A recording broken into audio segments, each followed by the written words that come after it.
بسم اللہ الرحمن الرحیم۔ منصور کی پھانسی۔ 23 ذوالحج کو بغداد میں یہ اعلان کر دیا گیا کہ منصور کو پھانسی دی جائے گی، لیکن ایک گروہ کی سیاسی مداخلت سے ایک روز عدالت کے فیصلے پر عمل درآمد نہ ہو سکا۔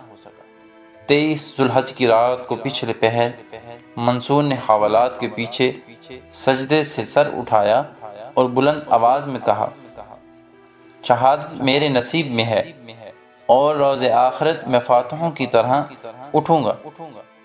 24 ذوالحج کی صبح طلوع ہوئی تو بعض خراساں کے تھانے کے سامنے کرائے کے آدمیوں کا ایک ہجوم تھا، جنہیں خاص طور پر وہاں لایا گیا تھا۔ منصور کو حوالات سے تختہ دار پر لایا گیا تو حامیوں اور مخالفوں پر کیا کیفیت تاری ہو گئی۔ منصور بہادروں کی طرح خود تختہ دار کی طرف بڑھے اور اس نے تختہ دار پر کھڑے ہو کر آس پاس نگاہ ڈالی۔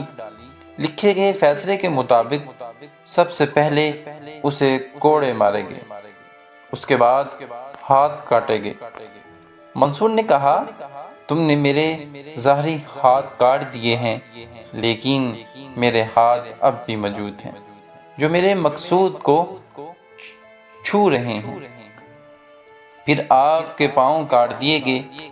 آپ نے مسکرا کر کہا، میں ان پیروں سے خاک پر چلتا تھا، لیکن میرے باطنی پیر اب بھی موجود ہیں جو دونوں عالم کا سفر کرتے ہیں۔ ہو سکے تو انہیں بھی کاٹ دو۔ کچھ دیر بعد منصور نے کٹے ہوئے خون بازوؤں کو چہرے پر مل کر چہرہ اور بازو خون کر لیے۔ لوگوں نے سوال کیا، آپ نے خون چہرے پر کیوں مل لیا ہے؟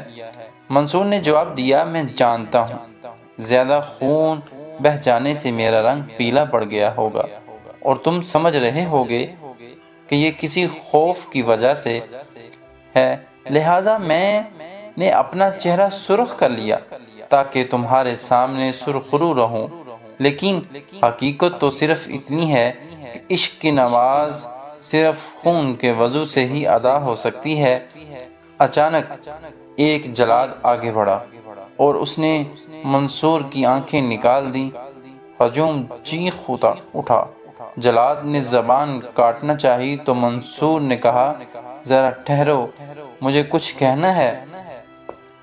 اتنا کہہ کر آپ نے آسمان کی طرف دیکھا اور کہا، اے اللہ تعالی، تو کس طرح اسے دوست نہ رکھے گا جو تیری راہ میں دکھ اٹھاتا ہے۔